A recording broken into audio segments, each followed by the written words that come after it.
Picture this. You're on an amazing beach. You've got the sun beating down on you and it's hot, but it's not too hot. It's just that perfect amount of heat. You've got the beautiful white sand between your toes, or if you don't like that, with flip-flops on. And you've got a gorgeous blue ocean in front of you, and you can hear the waves crashing, and it's slowly putting you to sleep because you have no worries in the world. Your cell phone is turned off, and you are not worried about your finances. Now, was the Roth IRA the ticket to this paradise? Let's explore that. Let's see if the Roth IRA is the mecca that everybody on social media and every financial article that you're reading out there is saying that it is. Is the Roth IRA the one thing that everyone should contribute to? Stick around because we're going to explore that. We're going to go through the pros and cons of the Roth IRA. We're actually going to define and explain to you what a Roth IRA is so you don't just have to nod along at a cocktail party and go, I get what that is, but you really don't. I've done that too. I get it. And we're going to give you some criteria to think about when you're deciding if the Roth IRA is right for you, because it's right for some people and it's not right for other people. I'm already going to tell you that. So, who am I? I am a financial advisor. I have been for over 13 years. I help people get to financial independence as quickly as possible, either using a Roth IRA or not. Okay, so let's get started. So, what is a Roth IRA? So, a Roth IRA is basically a vehicle that is a retirement account. And I'll explain to you what that means in a second.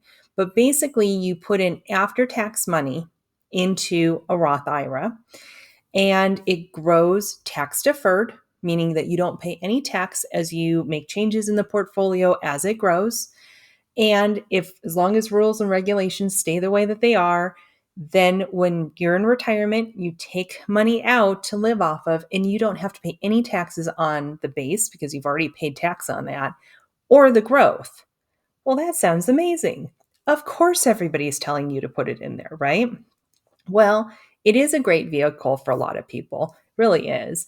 But we have to explore and kind of take a look and see, are there cons to this? And there are.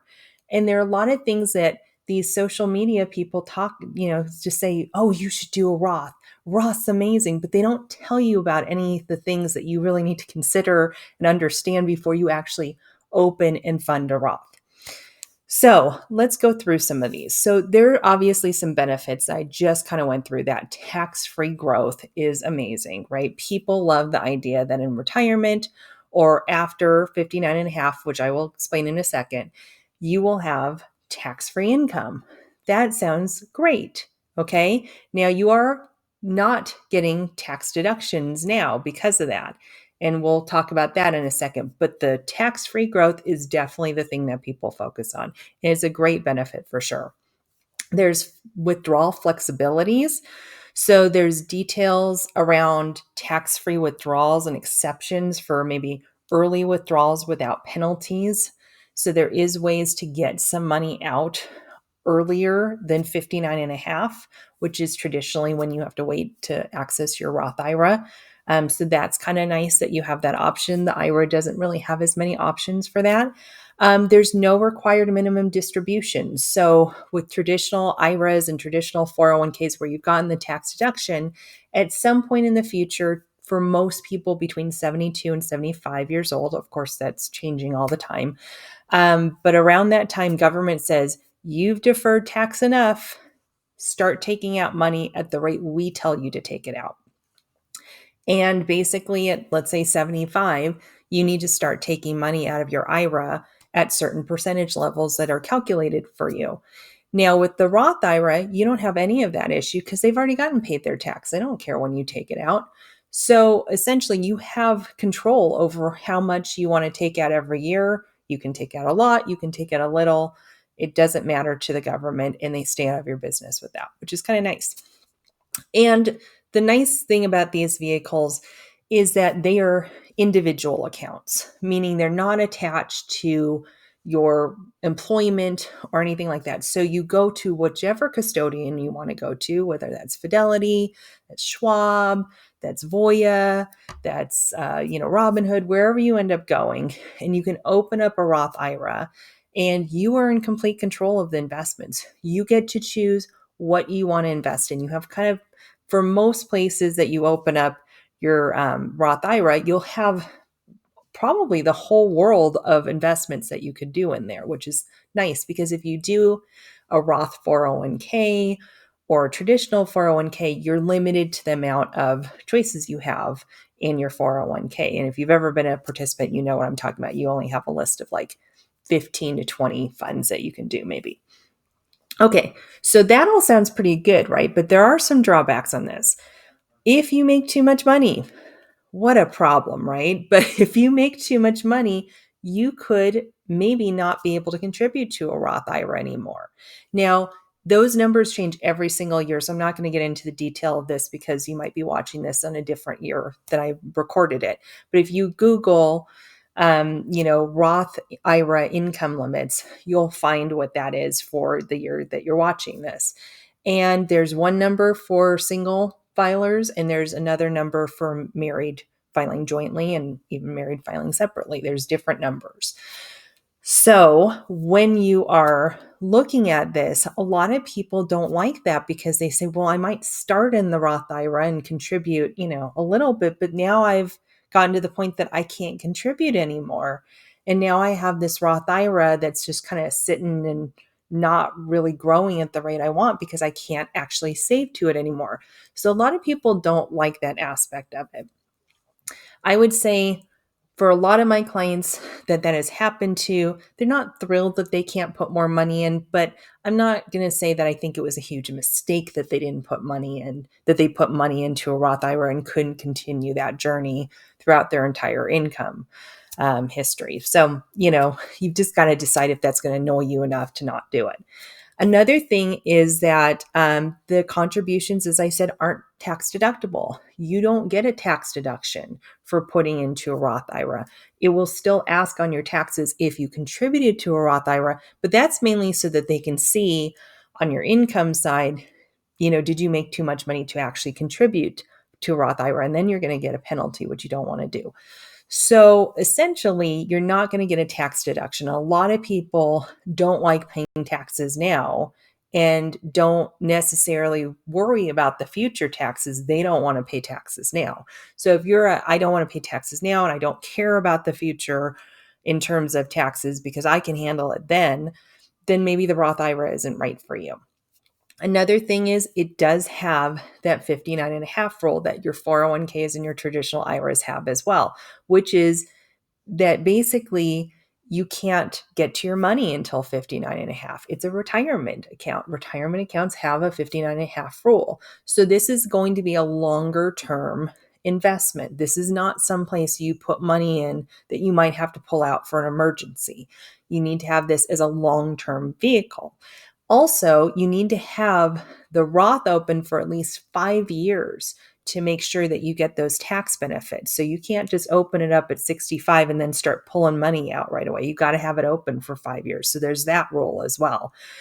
So a lot of people, don't necessarily like that part of it. You're also limited to how much money you can put into there. Every year it changes a bit. But it's around 7,000, 7,500 the last couple years. And essentially people go, well, that's not very much. I want to put more in. This is not going to be the vehicle that you can put unlimited money into.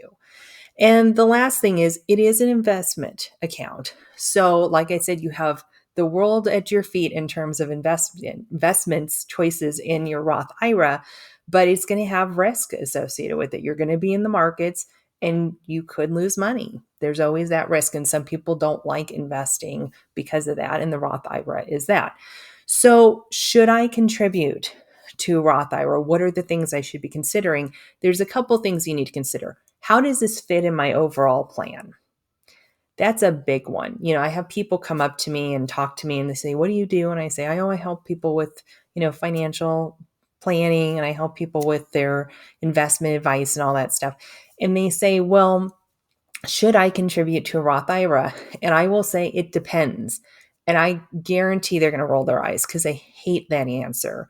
But I can't tell you if you should contribute to a Roth IRA because I don't know what else you're doing. I don't know where you stand in terms of your income. I don't know what your long term and your short term goals are. I don't know a lot of things. So it's really hard for me to say, yes, you should contribute to a Roth IRA. Do I think the Roth IRA is a great vehicle that works for a lot of people? Yes, but I can't tell you that I think that you should contribute to a Roth IRA. That is something that you shouldn't take advice from people on social media or things like that who don't know what your circumstances is. So it really is dependent on what you're actually doing. Another thing is that, a lot of people just get to that point that they're starting to get excited about it, and then they find out they can't contribute to them, right? Because their income's too high. So that's something you've got to take into consideration is where is your income at? Another thing is taxes now versus taxes later. You've got to really think about how do you feel about this? Do you feel like taxes are lower now than they will be in the future? Do you feel like maybe they'll be lower in the future so you don't mind deferring taxes now for the future? And it doesn't have to be a one fits all kind of product. It can be layered with other things. So you could do a Roth IRA with your 401k at work. You could pair it with an individual account or a joint account. There are other investment vehicles you could be contributing alongside the Roth IRA so that maybe it's your tax-free income in retirement, but you have some other tax deductions other places. There's lots of different things you can do to make things work together, but you do want to still understand what your philosophy is in terms of taxes. Do you think that taxes are lower now and they'll be higher in the future? Or do you think that taxes are high now and they'll be lower in the future? And I think it's really good to decide on that for yourself to determine whether or not you think the Roth is the right thing for you. And then the last thing is that it is a longer time horizon. You do want to make sure that you understand that you're not putting short-term goal money in here. This is not something that you can pull out in a year and just kind of go on your business. You're going to end up paying some penalties probably that way. So you just want to make sure that this is a long-term time horizon. And do you have the money for a long-term time horizon right now? Okay. So, my answer to you is do some research. Start thinking about those questions I put out there and maybe talk to a financial advisor, talk to your tax professional, talk to your financial advisor, see if this is right for you, if they haven't already had a discussion with you. And if you're not sure where to go, you don't have an advisor, you're not sure who to talk to, feel free to go to our description. We have a link in there for you to schedule a get to know you call. It's a very short call, but maybe we can get some information from you and maybe be able to direct you in a couple places so you can make a decision, or we can have a further discussion if we feel like that's the right thing. That's it for Roth IRAs. I hope that was educational. It wasn't too boring. You weren't snoring away, thinking about a Roth IRA. But Roth IRAs seem to be the it thing when it comes to any kind of financial video on YouTube and social media. And I just think that people are just not getting the full picture of what a Roth IRA is. And I think that that's important. I think you need to know before you just open up a Roth IRA because somebody told you to do it, because they don't really know. I don't know your circumstances. How does that person know on YouTube? Right? Okay. So hopefully this helped. The next video is going to be a good one. We're going to tackle playing small with your finances and how that might make you a winner in the long run. You want to come back for that next week. So remember to leave comments, thoughts, questions in the comment section. We love to hear from you. And thank you for joining me today. And here's to making smart financial choices for a bright future.